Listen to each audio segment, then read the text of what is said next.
Thank you, Donald. Well, you're in the news again, aren't you? Because if you haven't heard, we've learned over the course of the last hour that the US military have dropped a bomb on a cave system, an ISIS cave system in Afghanistan.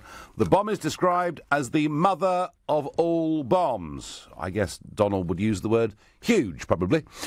It weighs 21,000 pounds. It is the largest explosive device in terms of weight ever to have been dropped. Of course, in terms of force, there were the two nuclear bombs that were dropped on Hiroshima and Nagasaki. So it's a 21,000-pound bomb that's been dropped on this cave complex. I'm guessing that it's some kind of bunker buster bomb, one of those bombs that, burrows into the ground before it explodes. Amazing thought that at the end of World War II, Lancasters were flying bombs that weighed 12,000 pounds. How on earth they ever took off, I don't know. So Trump has just done this, and he is fighting ISIS.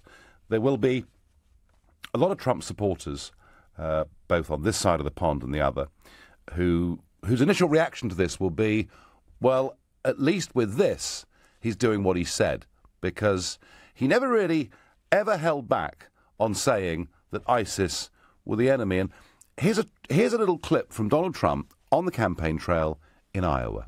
ISIS is making a tremendous amount of money because they have certain oil camps, right? They have certain areas of oil that they took away. They have some in Syria, some in Iraq. I would bomb the out of them.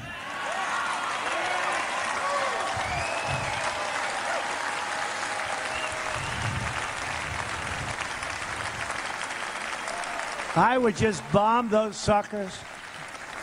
And that's right. I'd blow up the pipes. I'd blow up the I'd blow up every single inch. There would be nothing left. And you know what? You'll get Exxon to come in there in 2 months. You ever see these guys, how good they are, the great oil companies? They'll rebuild that sucker brand new. It'll be beautiful. And I'd ring it, and I'd take the oil.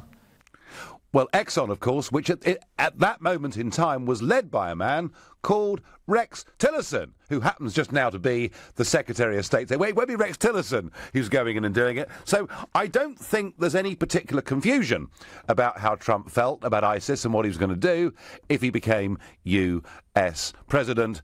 I'm sorry that we had to bleep part of the speech, but I'll leave it to your imagination as to what he might have said. In response to it, this is Sean Spicer, his press secretary, and this is the first official response to what happened. Some news breaking out of Afghanistan, so I just want to give you a quick update. At around 7 p.m. local time in Afghanistan last night, the United States military used a GBU-43 weapon in Afghanistan. The GBU-43 is a large, powerful, and accurately delivered weapon. We targeted a system of tunnels and caves that ISIS fighters used to move around freely, making it easier for them to target U.S. military advisors and Afghan forces in the area. The United States takes the fight against ISIS very seriously, and in order to defeat the group, we must deny them operational space, which we did. The United States took all precautions necessary to prevent civilian casualties and collateral damage as a result of the operation. Any further details, I would refer you to the Department of Defense on that. Well, having told you that we would tonight debate the former Archbishop of Canterbury, Lord Carey's very powerful piece in today's Daily Telegraph, where he condemns the British government for effectively discriminating against Christian refugees from Syria and says these people are facing a genocide, which I'd very much picked as an Easter story. I think the events of the last hour mean we really do need, at least between now and 7:30, to talk about this. And the question that I want to pose and get your response to, is this the way to beat ISIS? Is bombing the way to win wars? Is it right that he's fighting ISIS? I mean, nobody can disagree that he said he was going to fight them. He was absolutely clear about that all the way through. I guess the timing of this, just a few days after the attack on one of Assad's airfields, might surprise people, or perhaps not. Because perhaps what he saw in America were his own supporters a bit confused about why he was attacking Assad, who is somebody who has been fighting ISIS. Maybe this is a way of saying to the American people, no, I'm clear who the real enemy is. But can you win wars by just dropping bombs? Now, the history of this would suggest to me that you probably can't. Bombs artillery shells. If we think of the First World War, I mean, hundreds of millions of shells were thrown between different positions on the Western Front and the other fronts in that war. And whilst it caused, 60% of the casualties in the British Army were caused, in fact, by shrapnel, artillery shells in some way. On its own, it doesn't win. We bombed Germany flat. Was it that won us the war? Or, ironically, did it in some parts of Germany maybe even harden resolve to carry on the fight all the way, right to the last denouement outside the bunker? I guess the one argument you could put is that 2 nuclear bombs did lead to a Japanese surrender, but they also knew that following those bombs were going to be hundreds of thousands of battle-trained American troops landing on the shore. And in Vietnam, and I know Americans hate to be reminded of Vietnam, but the carpet bombing by the B-52s actually lowered the surface of the ground by 6 feet over vast areas, and yet the Viet Cong were down in their tunnels, and it certainly didn't win them the war in Vietnam. I think there is a way that ISIS can be taken on, but I don't think it's just bombing alone. And I wonder, do you think that Trump perhaps, given 2 different attacks within the space of a week, is he beginning to look a bit like a warmonger? Interesting. Zach in Greenwich, is he doing the right thing here? Nigel, I commend you for taking this line and not being ridiculous. And I'm sure there's going to be people coming on, oh, yeah, it's okay. The thing is, the problem I have, Nigel, is that when ISIS, for example, and again, I don't condone their behaviour either, but... Good. When of course, when ISIS come and turn around, let's say, Mr. Trump, he done this big bomb. I wonder how many women and children died in that bomb. The thing is, if ISIS now come and turn, look, they killed our women and children, let's come around and go and kill their women and children. Well, it's tit for tat, isn't it? You can't say if you have to condemn both sides, and whoever condones one side, therefore they have to condone the other side as well. Do you see what I'm saying? Well, to a large extent, the big bombing build-up that happened in this country under Churchill as Prime Minister was seen as revenge for Coventry. In Coventry, this raid had happened. About, I think, 600 people were actually killed in the raid, 1,500 wounded in the raid, and the feeling was, as Bomber Command was built under Harris, that this was us hitting back, and that was the right thing to do. And, I'm not sure quite how many hundreds of thousands of women and children died in that, but something like 600,000 Germans were killed. So, I mean, war, Zach, does bring out tit-for-tat behaviour, and I'm not condoning it at all. But I just wonder, we've spent a lot of years in Afghanistan, haven't we? The Americans, the British, a lot of blood and treasure, which effectively got us nowhere. And now we're dropping bombs on a cave system. I mean, on its own, Zach, I can't see it working. What annoys me the most is we've got all these problems in this country, okay? All these problems. And bombs they're not cheap, man. Do you know what I mean? Like, they are not cheap. If bombers, fighter jets, the fuel for them, the tanks, the human life, it's not cheap. No. And the fact that we've got food banks and all the rest of it in this country, and people can't, NHS waiting lists are, to the sky, and not maybe not this country, but for example Trump, and they got the similar problems in America, which was the reason why he came into power. Well, America first, of course, was his biggest pitch of all, Zach, wasn't it? That we're going to put the interests of American people and American businesses first. Yeah, no, I get that. Right. And they're spending all this money on this £21,000 bomb. It's crazy. It doesn't make sense to me. Zach, thank you. Zach says it's crazy and it's not going to work and it will kill innocent women and children. It was noticeable that Sean Spicer said they'd done their best to avoid collateral damage to people who were not ISIS, but it's very difficult, isn't it, in any war situation to guarantee anything like that. Simon in Hornchurch, is he right to have done this? And can we beat ISIS by dropping bombs? All right, Mr. Raj. Well, you've alluded to the point that I was just making to your researcher on the phone, which is that, we went in years ago, ourselves and the Americans. The Americans, quite rightly, in my opinion, were taking revenge for 9/11. That was fair enough. Yes. We then got all the propaganda about nation building. The British have lost hundreds of soldiers there, the Americans even more.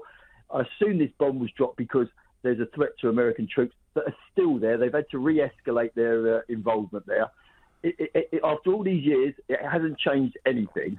Then, of course, he's now changed his America First policy, where he's now interfering in Syrian internal affairs. The short answer is no, I don't agree with it. I don't see where it's getting even the United States or as an extension the United Kingdom. I don't see how it protects us here in our homeland, and just destabilising other countries. And as your previous caller sort of alluded to, upsetting the locals and just generating further hostility. You know, instead of upholding the government of Afghanistan, which clearly isn't popular, whichever alternative it is, we should pull out. They should pull out their American troops in there and let Afghanistan get on with it, and worry about protecting their own country, the United States. Simon, thank you. Both Zach and Simon firmly of the view that it's the wrong thing to do. All it will do is further antagonise people against America and, almost by definition, the United Kingdom as well. Let me know your view. Is this the right thing to have done? Can we beat ISIS by dropping bombs, albeit very, very big ones? Get involved in this, please. Call me on 0345 6060 973. Text me at 84850. You can tweet me on @LBC, not forgetting the hashtag Farage and LBC, and you can watch the show live on LBC's Facebook page right now. Daniel in Holland Park, was this the right thing to do? No, it certainly wasn't. And I just want to say that I just feel like this whole thing, everything is just based on white supremacy. White supremacy?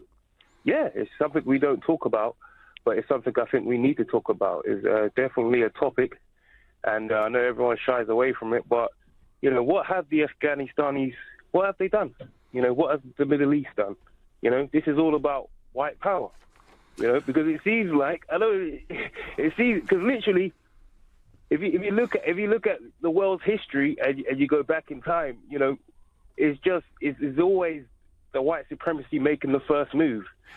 Daniel, Daniel, America is a country with a very big black population, isn't it? But can I just say something though? Yeah, but those black population, where do they come from? Well, they come from all over the world, as indeed do the white population in America. We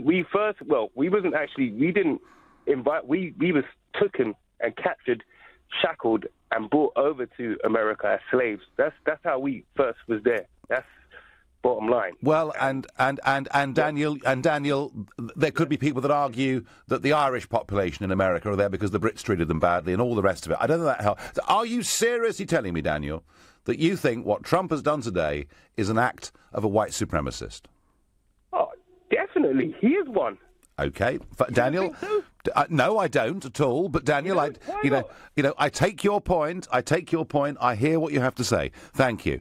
Is dropping big bombs the way to beat ISIS? I don't think so. In a moment, I'm going to tell you how I think we should contemplate taking on ISIS. But right now, you're listening to the Nigel Farage Show, exclusively on LBC. It's 7:15. Weeknights on LBC start with Nigel Farage from 7 and from 10, Ian Collins. I don't know where the Stop the War Coalition have been when Assad have been dropping bombs and chemical weapons and Lord knows what else.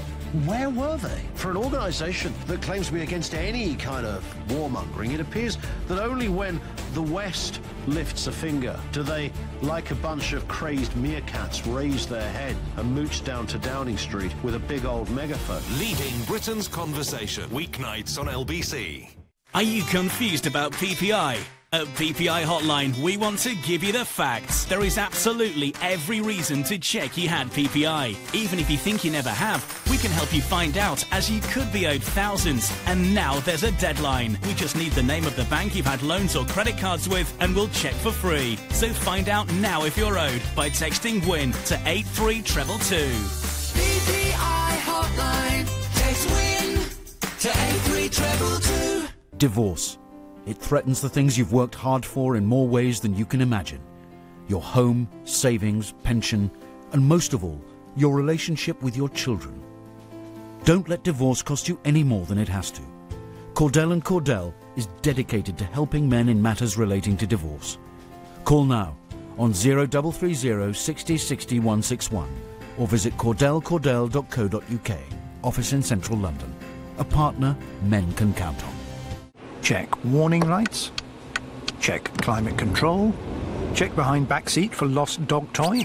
Check shock absorbers. A Das Welt Auto used Volkswagen has to pass 142 official checks. And the odd unofficial one too. Come to the Das Welt Auto event from 13th to 30th of April at your local Volkswagen retailer, where you can get 2 years warranty, roadside assistance, MOT insurance, replacement key cover, and 2 services included, a 10.9% APR representative. Offers on used Volkswagens aged 3 to 60 months on Solutions Personal Contract Plan. Participating retailers. Until 30th of June. Key cover until 30th of April. 18s and over. T's and C's apply. Electric models excluded. Subject to status. Indemnities may be required. Volkswagen Financial Services. You can earn more with a degree. And you can get a degree in just 2 years with a course at GSM London. Degrees are awarded by Plymouth University. And if you don't have a formal qualification, you can start on our foundation year. Places are available for June at our Greenford and Greenwich campuses. Enroll now. Text GSM to 66777. Or visit gsmlondon.ac.uk. GSM London. Have bold dreams. Here at the Claims Guys, we'd like to offer this assurance to anyone worried by the deadline on PPI claims. There is still time to make your claim. Our experts will work fast to discover if you were ever sold PPI. And once we've completed your free PPI check, you can then pursue your own claim or let us do it for you. It's your choice. Even if you can't find any paperwork, just text the word EASY to 60777 and let the Claims Guys do the rest. Text EASY to 60777 now. The Claims Guys. Leading Britain's conversation. The Nigel Farage Show. Tweet at LBC using the hashtag FarageOnLBC. Within the last hour, we've learned that the Americans have dropped the largest non-nuclear weapon in existence. And I think probably the largest bomb in terms of weight that has ever been dropped. 21,500 pounds is what it weighed. It's been dropped on a cave system in Afghanistan, held, as intelligence tells them, by ISIS. And I'm asking you to tweet and text and call to answer the question I'm trying to pose to you. Is this the way to beat ISIS? Can you beat ISIS by dropping bombs? Well, my view on this, and I've thought about this a lot over the course of the last few years, because I do believe that what ISIS represent is the biggest threat to the West and the biggest threat to our way of life. But right at the moment, they may have an ideology that's strong, but militarily they are not particularly strong. They don't have, for example, fighter jets at this moment in time, thank goodness. I'm absolutely certain that you can't beat ISIS by just dropping bombs. I'm absolutely certain you can't beat ISIS by fighting them in any one country. You have to have simultaneous action. It has to be happening at the same time in Yemen and in Nigeria and in Syria and everywhere where militarily they've got AK-47s and force of any kind. What we need to do, if we're serious about this, we'll have to build the biggest grand alliance in history. We will have to get a couple of dozen plus countries working simultaneously together to militarily weaken ISIS as much as we possibly can. And whilst we're doing that, we have to understand that we need boots on the ground to win any conflict like this and ultimately to win over the confidence of the civilian populations. And that means, whilst we're beating them militarily, we must not feed the ideology, which means there must not be American or British boots on the ground, because all that does is drive thousands, perhaps tens of thousands more people towards this ideology. We have to work with all of those governments across the region. We have to work with their armies. Yes, of course, we can provide intelligence. Yes, of course, we can provide kit. There's an awful lot of things we can do to help. But you can't win wars simply by bombing. You need boots on the ground, but they mustn't be ours, because otherwise the ideology will continue. And even when you've done all of those things, there is absolutely no total guarantee of success. But at least that would represent some kind of strategy. That's how I feel about this, and I've been feeling this way increasingly over the last few years. I'm going to go to Russell in Guildford. Russell, tell me, has Trump done the right thing? No, I don't believe he has. Nigel, I think that we've been over in the Middle East for as long as my eldest son has been alive. He's now 16 years old. Yep. And what I like to say is that, and it sounds like a throwaway comment, but we hear it all the time, and, I'm a brand developer, the idea of winning hearts and minds. Now, one of the problems is that when you actually go and bomb someone, when you send forces in, troops on the ground, what you're not doing is you're not addressing their thoughts, their beliefs, their ideals. Sure. And you cannot bomb. You cannot shoot. Those thoughts and ideas, they are not tangible things. They belong and they reside in the heads of these people. Now, we've had long enough to actually be in these regions and actually win the hearts and minds of a developing generation, the adolescents there now. But the sad thing is, these are the people who are now taking up arms and being radicalized and actually joining the fight against what we in the West are doing. We've had an opportunity to educate and actually talk with young Muslims growing up in that region to actually not to actually manipulate, but to actually get them to see there's another way. Russell, I do understand that, Russell. I do understand that, but we do have to face the fact that as it is right now, ISIS do have fighting-equipped units. We have to do something about that, surely. We do, and I agree that we have to do something.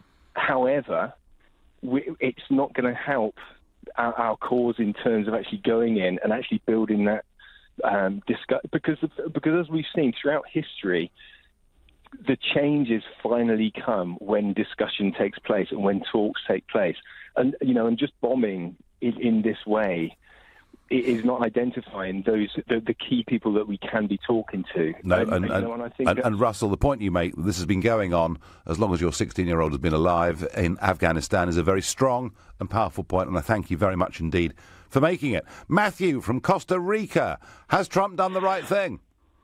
No, he hasn't, Nigel. Lovely to speak to you again. Right, now, here's the thing, Nigel.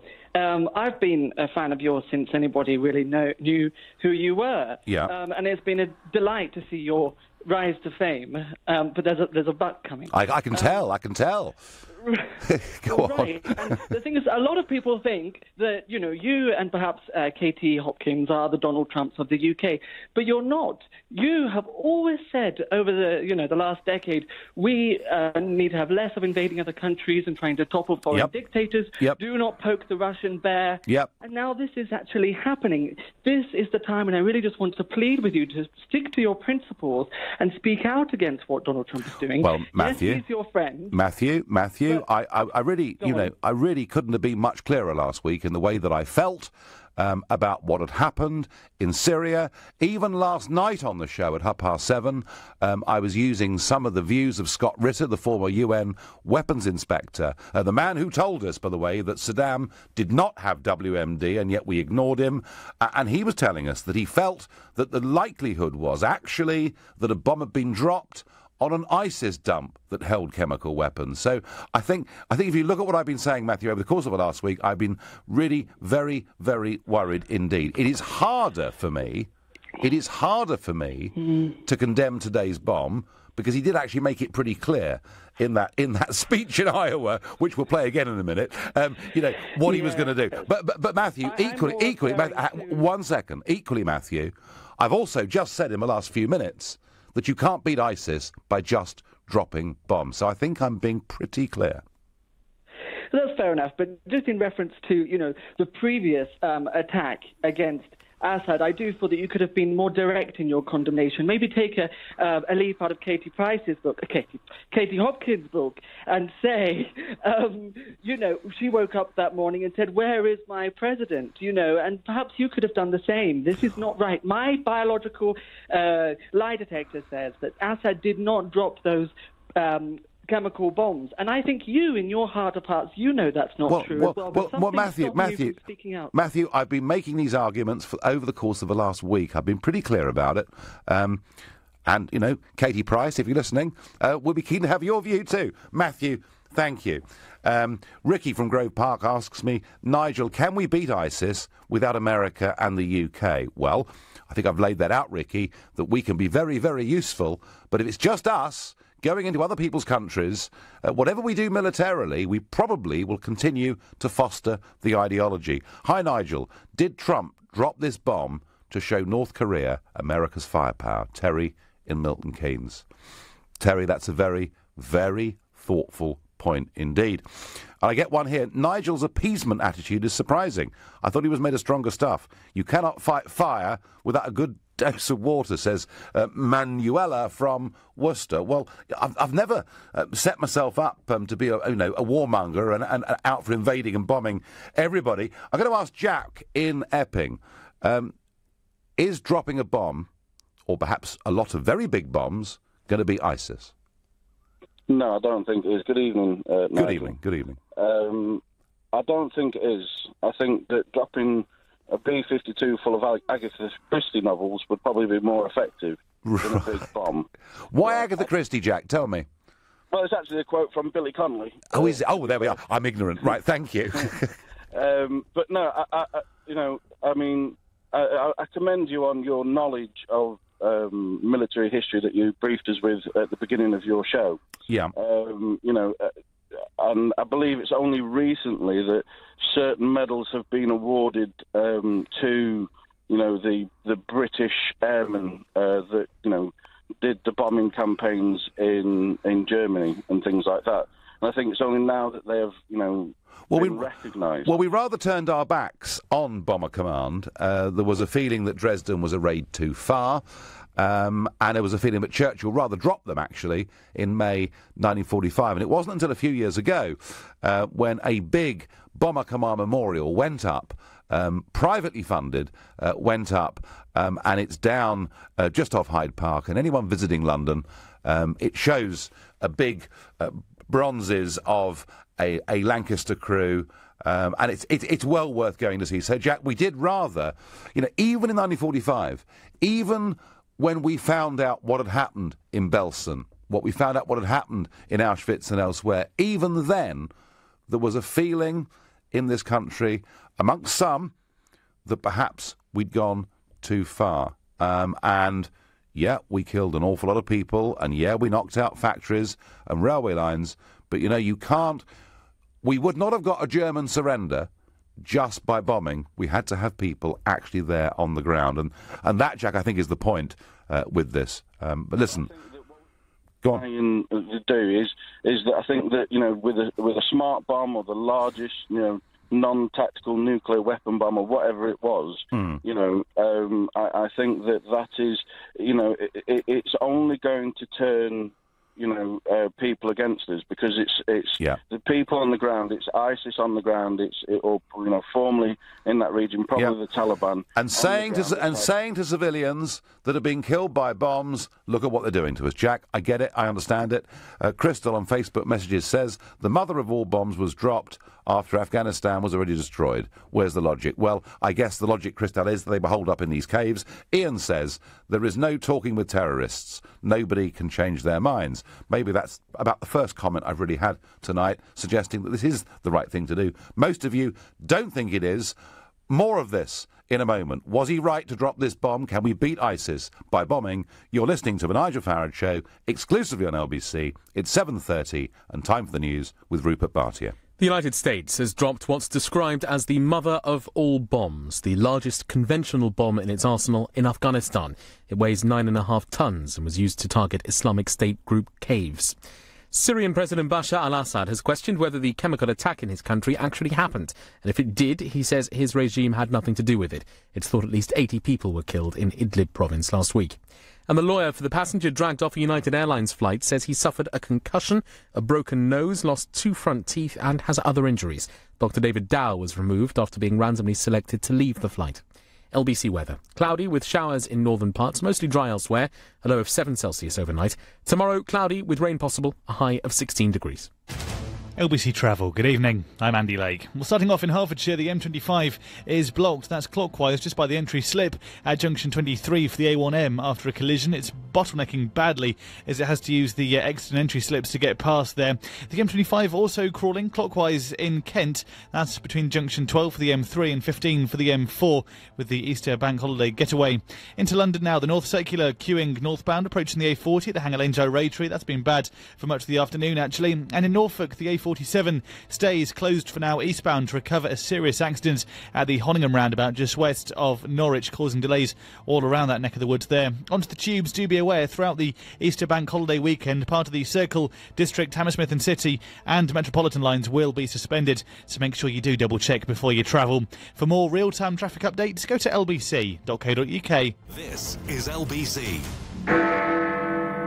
Come to Galliard for brand new apartments at Orchard Wharf, London E14 from under £400,000 with estimated yields of up to 4.3% and deposits spread over 2 years. Orchard Wharf is only a 5-minute walk from the DLR, where you can connect to the tube in 2 minutes and arrive at Canary Wharf and next year's Crossrail in just 4 minutes. We're priced to sell and will fully furnish your apartment free of charge. Join us on Thursday the 20th of April from 5 p.m. till 5 p.m. Saturday the 22nd of April at the Crown Plaza Hotel, XL, London E16 1AL.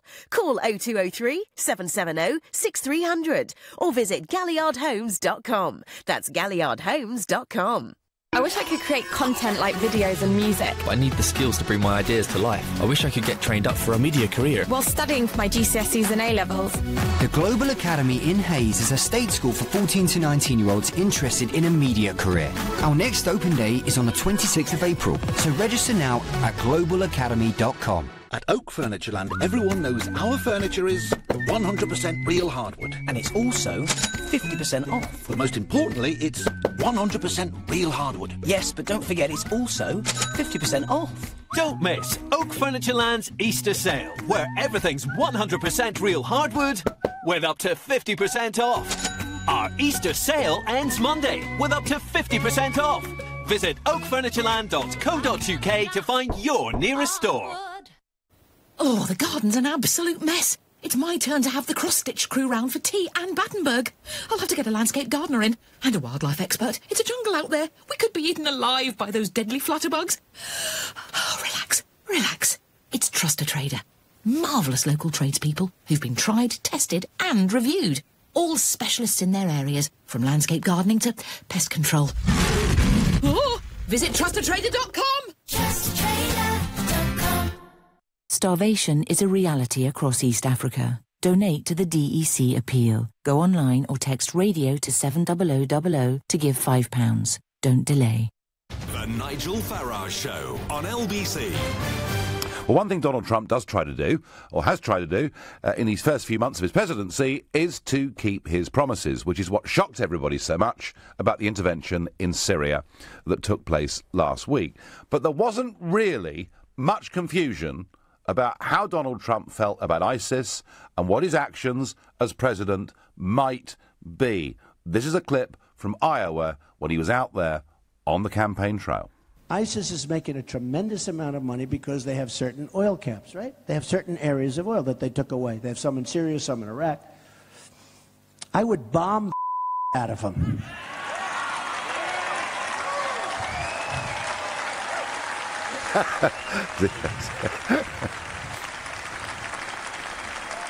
I would just bomb those suckers. And that's right. I'd blow up the pipes. I'd blow up the I'd blow up every single inch. There would be nothing left. And you know what? You'll get Exxon to come in there in 2 months. You ever see these guys, how good they are, the great oil companies? They'll rebuild that sucker brand new. It'll be beautiful. And I'd ring it, and I'd take the oil. Well, there you go. He wasn't... Mind you, there isn't any oil in Afghanistan that I know of. In fact, I'm quite certain there isn't any. And Rex Tillerson, of course, is no longer boss of Exxon. He's now the Secretary of State. It was clear he wanted to do something about ISIS. So I can't criticise him, can I? Because this is what was in his manifesto. But the question I'm asking is a rather subtle one, is this the way to beat ISIS? And can you win a war against these people and against an ideology, let's not forget that, simply by dropping bombs. And it seems pretty clear to me that you can't.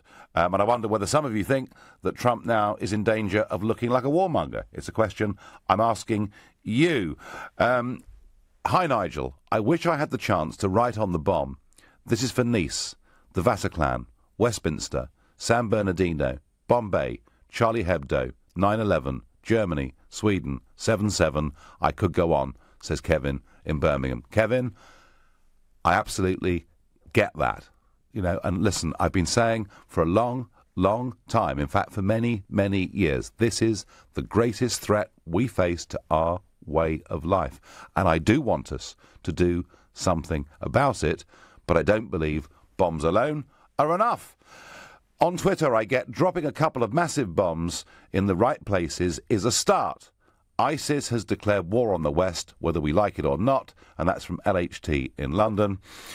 I was a Trump supporter, but the way he is going, this is just going to get worse, and I fear that this is rapidly spiralling into a third world war, says James.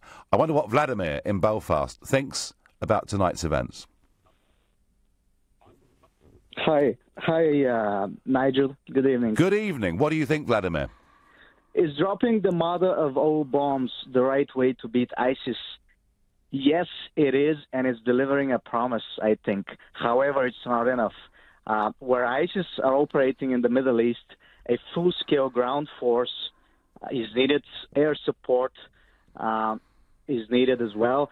Thousands are dying in the hands of ISIS, and this needs to stop now. I think more has to be done to prevent people joining ISIS, stop their online propaganda, and basically stop their communication within Europe, in the Middle East, and try to defeat them. I don't think the Western governments are doing enough at the minute, and I think they should go harder.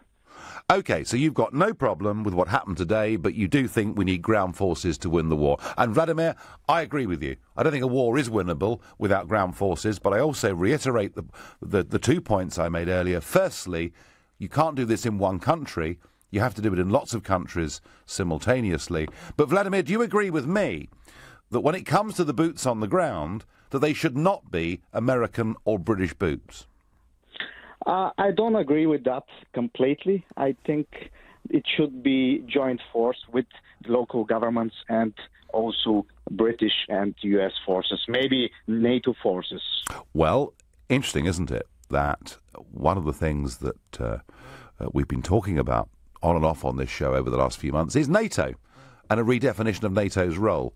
And taking on ISIS and taking on Islamic terrorism could, Vladimir, be a different focus, couldn't it, for NATO? And it might actually lead it might lead to this grand alliance that I talked about 20 minutes ago. Vladimir, thank you very much indeed for your point of view. I'm going to ask Liam in Croydon. Liam, what do you think about this bomb, and can we beat ISIS by bombing? Hello, Liam. Right, I can't get him, so I'll go to Kieran in Hampton. Kieran, is this bomb, is a campaign of bombing a way to beat ISIS? Nigel, thanks for having me. We spoke twice before on a different topic. This is the third time. Yes, absolutely. It is, in a way, it is good. He is basically starting to act on what he has promised. Of course, I don't agree with what he has done on Syria last week, but certainly this is the right way. But what I want to talk to you about is you hit actually a nail on the head, which I have been talking to lots of my friends and business colleagues. This is what you talked about, the Grand Alliance. The time has come for UK, US, Russia. I am a British Asian. I want India to be involved. They have got a different skill set, especially with the Middle East intelligence and especially dealing with Pakistan in the past and still continuing and all. You need to get involved the countries which have suffered from terrorist atrocities, and also get involved the countries from the region. And this is where it has to happen. It happened in 1940 with Churchill and all, which ended up removing the tyranny and all. Yes. The time has come now. UK has to stand up and act as a global power. Last week, Mr. Johnson, Boris Johnson, whom you're talking about, he refused to go.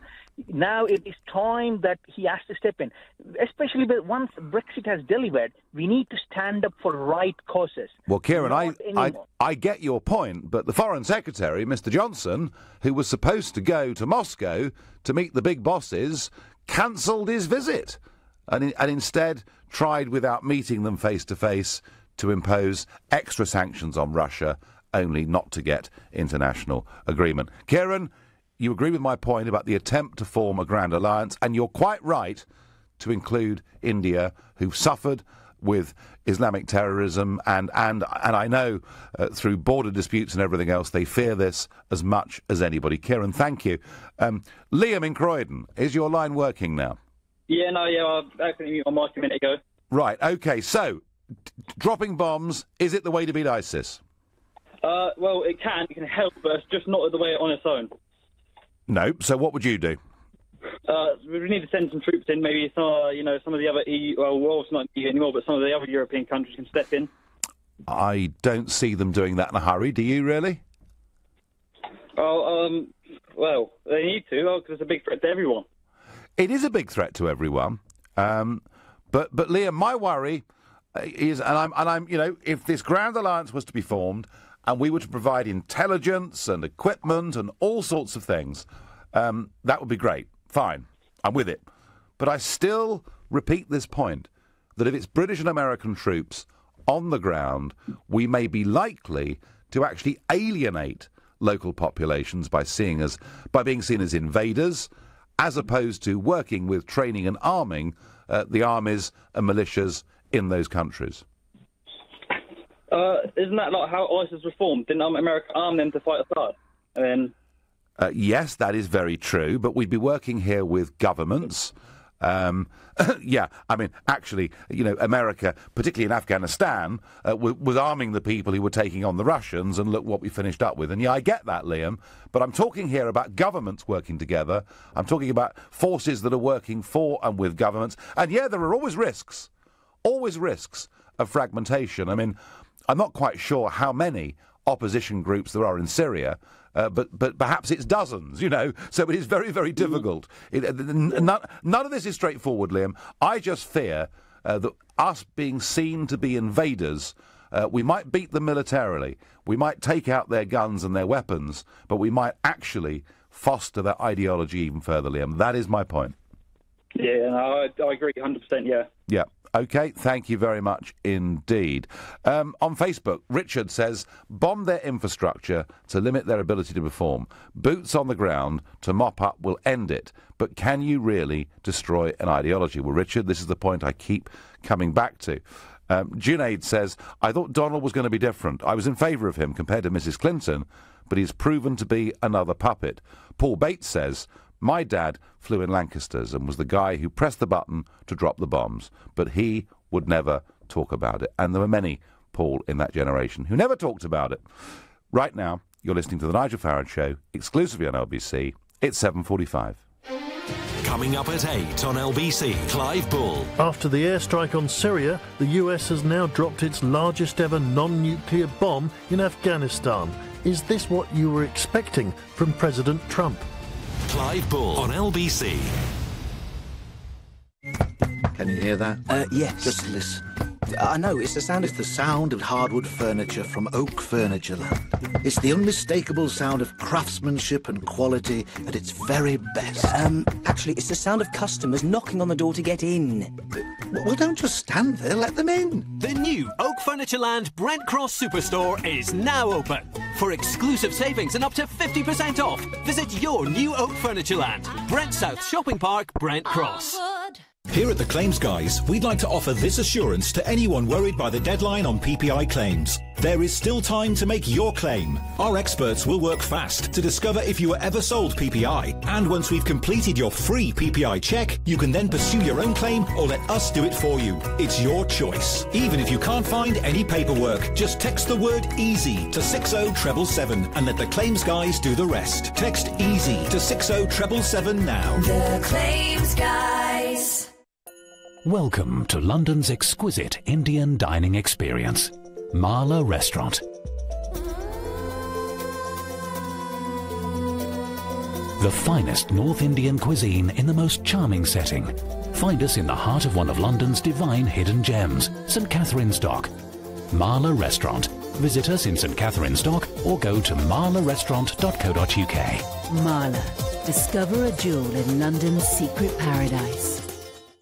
Unlimited BT Infinity is broadband like no other. Because you'll get the UK's most powerful Wi-Fi signal versus major broadband providers. That's on top of super fast speeds of up to 52 megabits. And when you're out and about, you'll get free access to over 5 million Wi-Fi hotspots. Oh, we'll also give you a welcome discount of over 25%. Unlimited BT Infinity. Broadband like no other. Visit bt.com/connect. New customers, 12-month term. Subject to availability, minimum line speed. Terms apply. Over 25% discount versus existing customer standard price. To verify, see bt.com/smarthub. This May, the world of golf meets the world of rock music. The BMW PGA Championship is coming. Watch the world's best golfers, including Rory McIlroy and Henrik Stenson, battle it out on the fairways. Then be blown away by Status Quo and Kaiser Chiefs live on stage. World-class entertainment on and off course. The 25th to the 28th of May at Wentworth Club in Surrey. Visit bmwpgachampionship.europeantour.com for tickets. Leading Britain's conversation. LBC, The Nigel Farage Show. As the mother of all bombs is dropped on ISIS tunnels in Afghanistan, a £21,500 bomb, we're asking, is this the way to beat ISIS? Can we win this war by dropping bombs alone? And we haven't talked at all tonight about ISIS within our own countries. And bombing will not solve the issue of homegrown ISIS. The first step is to control our borders, and that comes from Ollie in Basingstoke. And Ollie, today is a day when the German prosecutors have issued a warrant for a 26-year-old man, Abdul Besset, who arrived in Germany via Turkey early in 2016 and is an active ISIS member who was an accomplice to the bus attack that took place, that horrendous attack before Christmas. So you're quite right, Ollie in Basingstoke. We mustn't forget that we do have a problem within our own countries, one that I think Mrs. Merkel made very much worse, and this arrest warrant issued by the German police today will not be the last. But to return to this question of taking on ISIS in the Middle East and Afghanistan and elsewhere, I'm going to ask Naveed in Lewisham, and I believe you're from Afghanistan, is that right? Yes, thank you for having me on your show, Mr. Nigel Farage. Not at all. Yes, I am from Afghanistan, and basically I disagree with having boots on the ground or bombing in Afghanistan. It's not going to help anything at all. 14 years having British and NATO forces in Afghanistan, it did not help anything. I recently come back from Afghanistan. The places where British and American soldiers, they occupied, like Kandahar and Helmand, yeah. As soon as they left, the Taliban are back in there and they're just controlling the area. So it's nothing going to help, because after the Russia left, we had Mujahideen, and then after the Mujahideen, we had Taliban. Now ISIS, God knows how many more is going to come and invade Afghanistan. I mean, are you saying that there's nothing that's ever going to work in Afghanistan? Well, based on the experiences of Genghis Khan, and then we had the British, and then again, so it's a country where, if somebody is fighting for their life and they don't care if they lose their life, they want to lose their life. It's like the ISIS, they're cowards, and, they want to lose their life based on, misinterpreting the Islam or religious, just to gain power. And then, if they want to do that, somebody from the West who's getting paid, who got family going there for the, to get the money, and somebody's fighting for their life and somebody's fighting for the money, who's going to win? Obviously, the one who's going to lose their life. Well, certainly, Naveed, historically, Afghanistan is unwinnable for absolutely everybody. And, the Soviet Union was pretty strong in 1980 and failed. And the British in the 19th century were at the height of their powers. And was it, I think, 17,000 British people retreated from Kabul, and they were butchered. There was one survivor out of 17,000 people on that retreat from Kabul. So, winning in Afghanistan is difficult. But, Naveed, we can't simply stand by and let this ideology grow and militarise across the rest of the world, surely? Of course not. Of course not. Mr. Nigel Farage, see, the thing is, I was against lots of your ideas coming out of Europe and all that. But now I actually understand that lots of the issues caused in Middle East and elsewhere is actually I'm starting liking you more and more. So what's happening is in Afghanistan, I think never war and arms and boots on the ground never going to win. Only the way to win in Afghanistan is to educate people, and that's the thing. And poverty and education. These two things can only win in Afghanistan and Middle East. Apart from that, I don't think anything will help.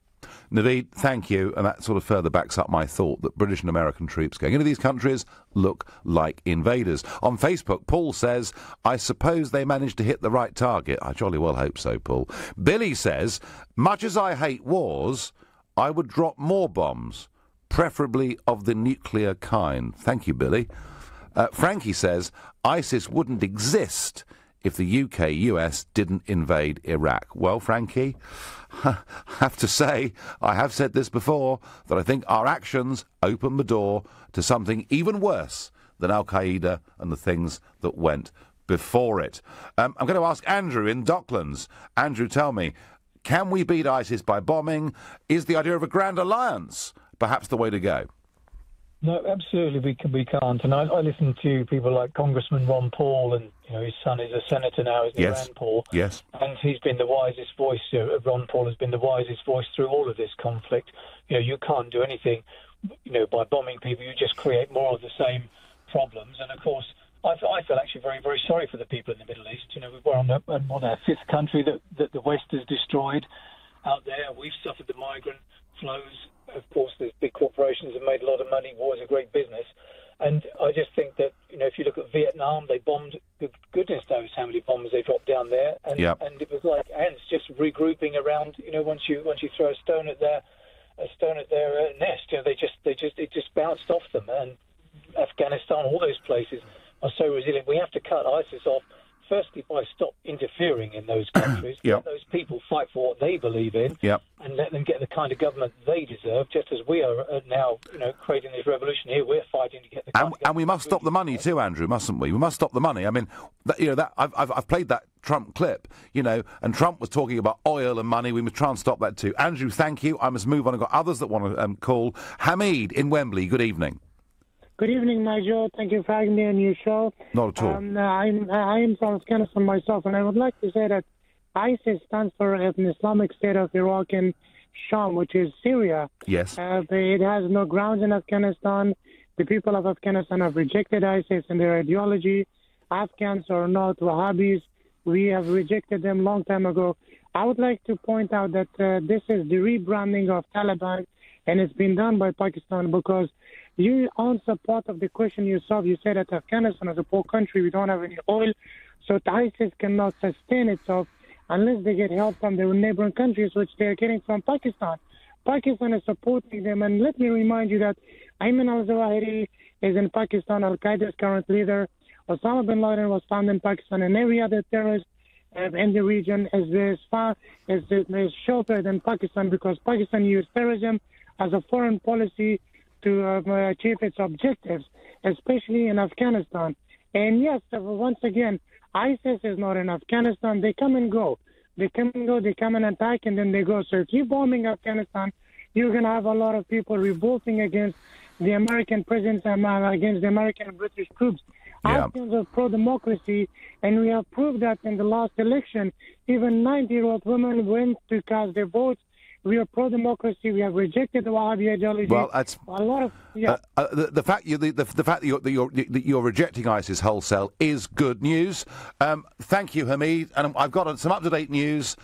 This is President Trump a few minutes ago. Another successful job. We're very, very proud of our military.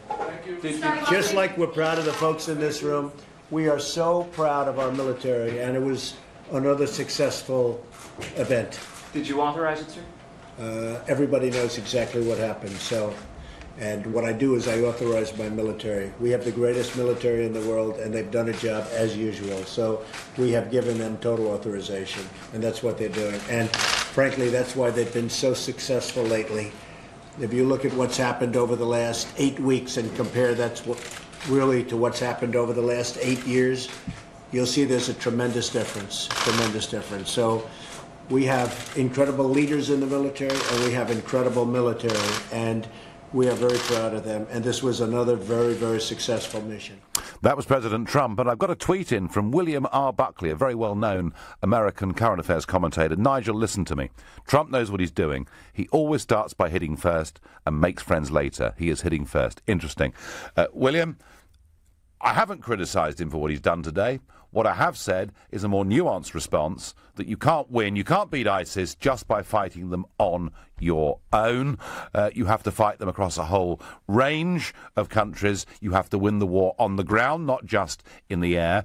And there is an argument that we could do with a real attempt to form a grand alliance of all the countries that want to share our values and defeat this awful, terrible, cancerous new form of terrorism.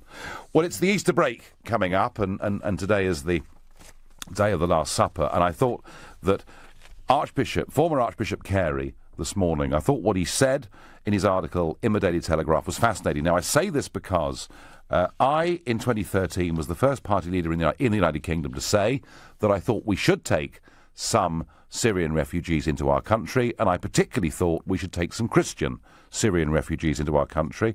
I said it because that if you look at the 1951 Geneva Convention, the definition of a refugee is somebody who, because of their race or religion, fears persecution or worse. I was condemned by Mr Juncker and told that religion had nothing to do with it. The British government, frankly, were no better. They say everyone must be treated equally. And it's very interesting what the Archbishop says. He says, effectively, only 1% of those that have come as refugees, that's 51 of them, to this country, are Christian, that effectively we are discriminating against them. And he says that within the UK, there is a phobia about any perceived anti-Islamic bias. And because of that, we're rewriting the rules of history. We're throwing the Geneva Convention out of the window. And he does use the word genocide. He says the Christians are undergoing genocide. So I want to wish you all a happy Easter, but share a thought for the Christians in Iraq and Syria. You've been listening to The Nigel Farage Show on LBC. I'm back on Tuesday evening from 7. Coming up at 10, it's Ian Collins. But up next, it's Clive Bull. Thank you, Nigel. So, yes, we'll continue this conversation. The US has dropped its largest ever non-nuclear bomb on